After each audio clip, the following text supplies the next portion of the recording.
Hey, how's it going, everybody? This is MegaShadowFist, and welcome back to Ace Attorney Trials and Tribulations. When we last left off, we just started the first, or not the first dungeon, we just started the beginning of the third case. So, yeah, when we last left off, we saw there appears to be a phony Phoenix Wright.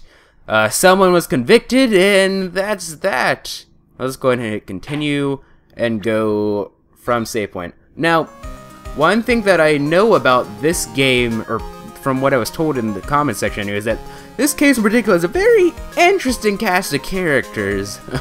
The only character that I know, only returning character that I know of in this series aside, or in this case aside from Maya and Gumshoe, is the defendant, who I won't spoil who it is, because I just found that out on my own, but, you know, I still don't, but like I said, this is still a blind playthrough of the game, so anyway, let's go ahead and examine to see if you have anything new to say about this. An old movie poster. Apparently, this was the first movie that made Maya cry when she saw it a long time ago. Maya watched it recently and said she cried all night, too. Which I guess is why it's back up on my wall. I'll have to check it out one of these days. Yeah, that's not new. What about this? Charlie, a quite decorative plant. He's sort of a keepsake, something to remember Mia by. Sure, the office is a mess, but I never forget to water this little fella. Alright, anything new to say about the outside? There's a giant building just outside the window. It's the Gatewater Hotel, a high-class luxury hotel. The chain is getting so rich they bought a whole chunk of the next town over, and started building a huge theme park. It's going to be called Gatewaterland. I wonder if that bellboy is going to send me a greeting card this year, too. Alright, none of that is new, so I figure instead of wasting our time, let's just go ahead and talk to Maya. So, what to do? So, what's our first move?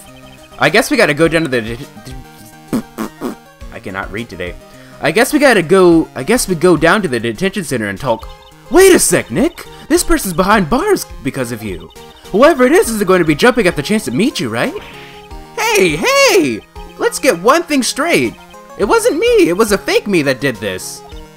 I wonder if he looks exactly like you. Your phony Sheen EF. I mean, Sheen EF. I hope not. Ugh. Now what kind of name for an evil double Sheen EF? Anyway. Ah, Nick, I've got it. If you're going to ask whether I've got a twin brother, the answer is no. Spoil sport? Any ideas? Did you notice Gumshoe was acting weirder than usual, or was it just me? What do you mean? I mean, he was really worked up. Like a guy who just found out he's going to be a dad or something. Yeah, I guess he was acting kind of strange. Maybe he realized he got strong feelings for you. Nick? Considering how we interact, I seriously doubt that, Maya. Well, if he wasn't nervous because of you, then maybe it's because of our new guilty client? Alright. There's like a random shudder for a second. It froze for like half a second. That kind of bothered me. Hey Maya, you know, I know like we've known each other since the second case of the first game, and you've been my partner for practically every game, except for the ones where you were, you know, convicted or something, or held kidnapped as prisoner. But I need to ask you a very important question. Are you aware that I am a lawyer? So you still got that badge, I see. Huh? Well, I'm a lawyer, aren't I? Yeah, but I guess I just didn't think you'd keep on being one for this long. You have to admit, you've had some close brushes with death because of your job. I fail to see how being a lawyer is more dangerous than channeling dead people. That is not new in the slightest. Magazine clipping. I can't believe you got an impersonator.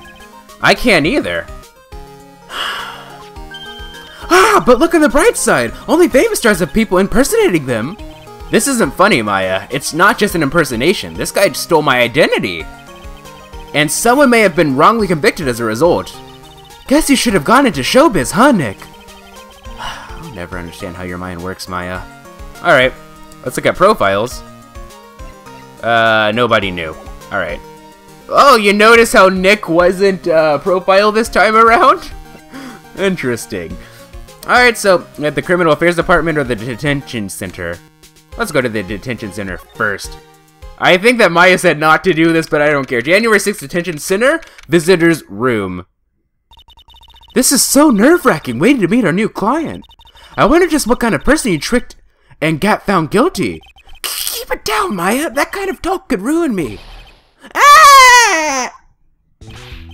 could you, Mr. Wright? How could you do this to me? Oh, I wonder who this person is. Could it be the goddess of misfortune? They put me in solitary. I haven't been able to stop crying. You... Yes, I am. I'm totally and utterly let down. Are you... Don't pretend you don't know me. It's me, Maggie, remember? Maggie Byrde. Maggie Byrde. Oh. Or, whatever. Maggie Byrde. She's the policewoman I defended that one time. She was accused of murdering her lover. He was a cop, too. What are you doing in here? Didn't I get you a Oh, sure, very funny. After that 5th-rate defense job, you come in here and start making jokes? You better hurry up and tell her what happened, Nick. Oh, I see. So that's where we stand right now. I'm sorry you've been caught up in another murder. My whole life has been nothing but a whirlwind of bad luck and failures. I vaguely remember her saying that exact same thing last time. But I don't mind. What's one more disaster in my life, sir? At least now the real Mr. Wright is here with me. I won't let the word keep me down, sir. I know she didn't say that, sir, the one time, but I felt I just had to add it because it's Maggie Byrde, of course. Maggie Byrde. So, how come you're dressed like that, Maggie? Last year, you looked so sharp in that police uniform. I was fired after that incident last year. Oh, I'm sorry. It's okay, I don't mind one bit. I enjoy being on the force, but I think it was time for me to move on. So, what do you do now? In the second act of the life of Maggie Byrde, I'm playing the role of a waitress. A waitress? Yes, in a French restaurant. It's a small place, but it's quite fashionable. My charming smile and shapely figure came through for me. And the owner, Mr. Armstrong, hired me straight away, sir. And then you got into this mess straight away, right? Yeah, you could put it that way. What happened? This whole mess started on the 3rd of the last month. And it happened at Très Bien. Très Bien? Yes, it's a restaurant where good service and a friendly smile are always included. Oh. There were 2 men at the table, both drinking coffee. He has a very Phoenix Wright style haircut, does he not? And then...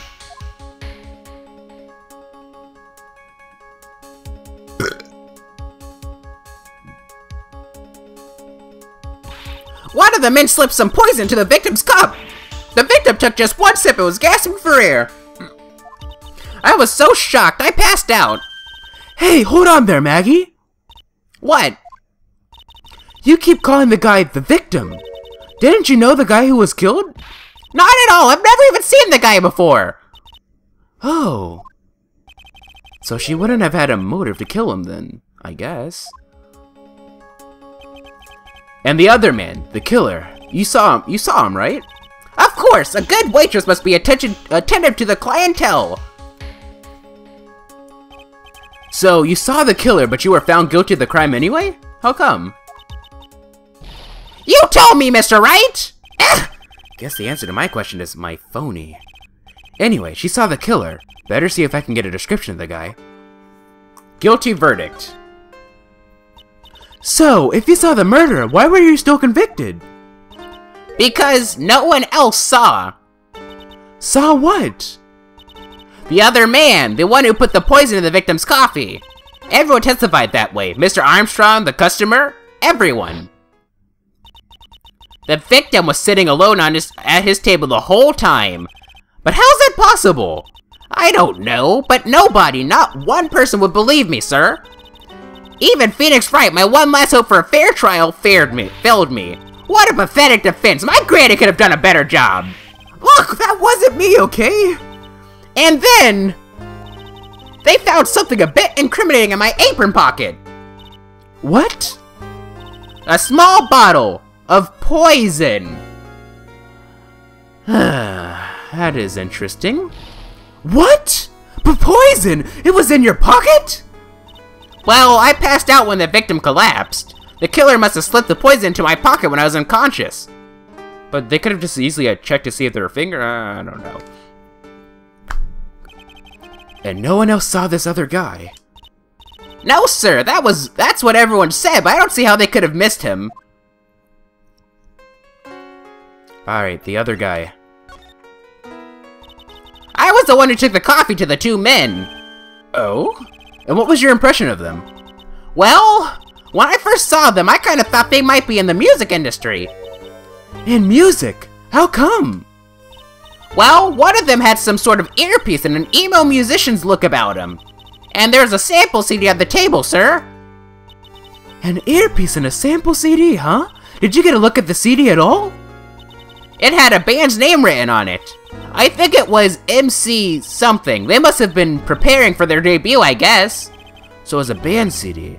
Maybe a promo disc? Maybe it was an MC Screwdriver. Ha ha, as in MC Hammer, get it? Ha ha, shut up, Maya. Get serious, Maya. Would you buy the CD of a group named that? That was the name of that group again. What was the name of that group again? MC Hacksaw? No, MC... And what about the killer? What did he look like? Well, I don't really remember. Only that he was a young man, well built like the victim, really. Alright, let's start presenting evidence. To you, Miss Maggie Byrde, the goddess of misfortune. How do you spell your name again? Are you aware that I'm a lawyer? That badge! Is it real? Of course it's real. That's what they all say, but I've been duped before. Give it to me for a sec. Oh my goodness, are you serious? She bit into it. And I left a few teeth marks too. I can see that. I just wish I could remember if that means it's real or a fake. I said it was real. Alright, Magatama. It's probably not gonna say anything. They never say anything unless... Alright, magazine clipping. Oh, yeah, I need to ask you about this. Hey, this article's about my case! Can you tell me anything about the guy who's pretending to be me? Yes, sir! It was the morning after I've been arrested. I met you in the visitor's room here. You were wearing one of your super sharp suits. Me? Yes, you, Mr. Wright! Hey, Maggie! Was my evil double AM here too? No, I don't remember phoning you, Maya. Oh. It would have been so cool. Then you got really worked up and passionate. I'm gonna get you clear of this crime, you said. Okay, I get the picture, but you've met me in person before. So how come you didn't realize that guy wasn't the real me? I guess, looking back now, it was a little strange.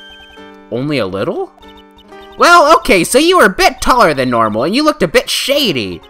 And your voice was a bit weird. Oh, and you had this kind of funny accent, and so the guy was nothing like me then. That's what I was thinking. I was like, okay, maybe he could pull, maybe I would leave reason for a doubt to believe that he looked exactly like Phoenix Wright, but I doubt that he'd be able to pull off a voice. I mean, how many people do you know have a voice like mine? No one, that's who.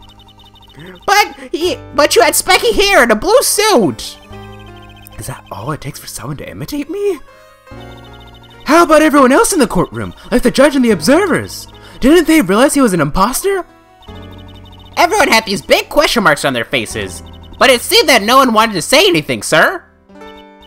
This case just keeps getting weirder and weirder. Mr. Wright, do you think it's possible to get a retrial? Probably.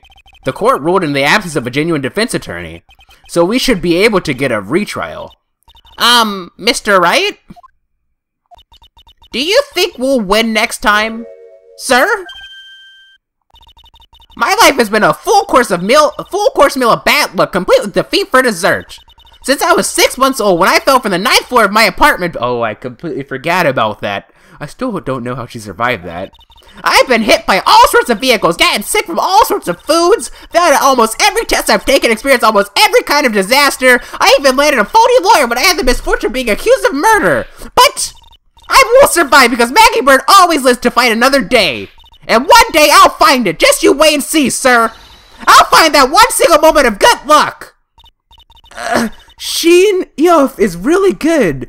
Is really gonna pay for this. I heard to say it. So Sheen, as in, like, because, like, in Chinese, you have the X, which is pronounced as, like, a sh sound, like Sheen. But then there's the Yof. It's like Phoenix, right? So, Eve? Sheen-Eve? Sheen-Eve is really gonna pay for this. What are you staring at me like that for? But Maya's right. Whoever it is that thought it was a good idea to use my name and get an innocent girl convicted of murder had better watch out. We'll find him, don't you worry, we'll get Sheeny for you. Thank you! Oh, and tell me where Tribulations is then. Oh right, the restaurant where the murder took place. Yes, sir, where you go, please tell Mr. Armstrong I said hi. Sure, alright, Nick, let's go check out this restaurant and its food. Okay, so I need to clarify why I chose a Chinese pronunciation for the Sheen. It just makes the most sense to me. I don't know. I don't know. Zenith? I don't know. I like saying Sheen. Maya Fei. I mean, technically this takes place in Japan at 40, I know. But still, Sheen is the pronunciation that to me makes the most sense. All things considered, because it should be fairly obvious that Sheenif isn't a Japanese name, so Japanese, it doesn't really matter. Thanks for your help last year. Oh, it was nothing. I'm glad we got you off the hook. I hope you can help me out this year too. Yeah, me too. It'd be so sweet if we could get that verdict overturned. Mia Fei. I know I used to be on the police first, sir, but I'm incarcerated now, so I can't use my connections to help you. All I can tell you about now is info and ex-cons of the clientele of Tribulations, sir.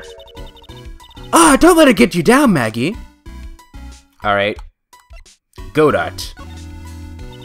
I know I used to be okay. Well, I mean, she didn't really have to deal with him. She had to deal with pain. Dick Gumshoe. Oh, Detective Gumshoe! He really looked out for me when I was on the force. Have you seen him recently? No, he's never been to the restaurant. Guess he's not a fan of French cuisine, huh? It's probably because he can't afford it, if we were to be honest. He's an instant noodle type of guy after all. Yeah, he prefers the simple things in life. Or he's just simply too poor to afford anything else. Maggie Byrde. Age 23. A waitress of Tribulations was found guilty of murder thanks to the phony me. No matter what happens, I never let things get me down. You're always so positive, aren't you, Aren't you, Maggie? Hold on, what is this? I just dropped something, fell on the floor, and it bumped into my... That's interesting. Macho baggy bird, they say. The early bird catches the worm, a bird in the hand. Wow, all these phrases are named after you?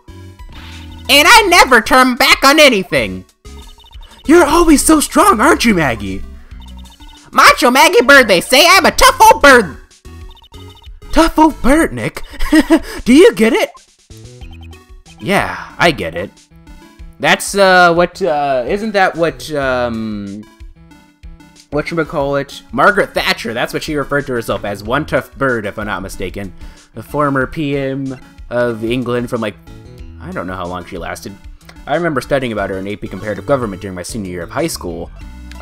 Tribune or Criminal Affairs Department? Let's go to the Criminal Affairs Department first. January 6th, Police Station, Criminal Affairs Department. It's been ages since we came down to the precinct, huh, Nick? Looks like Gumshoe isn't around. He's got so easy leaving everyone else to do the work. No, he's out there somewhere. My bet is on the courthouse. He's probably trying to arrange this retrial of this case. Guess that means... What am I doing? Guess that means we should go to the detention center and chat with our killer, huh? After being convicted without a fair trial, I'm not sure killer is the right label. It really isn't. On top of that, it's the end of the episode. Let's have a awkward pause.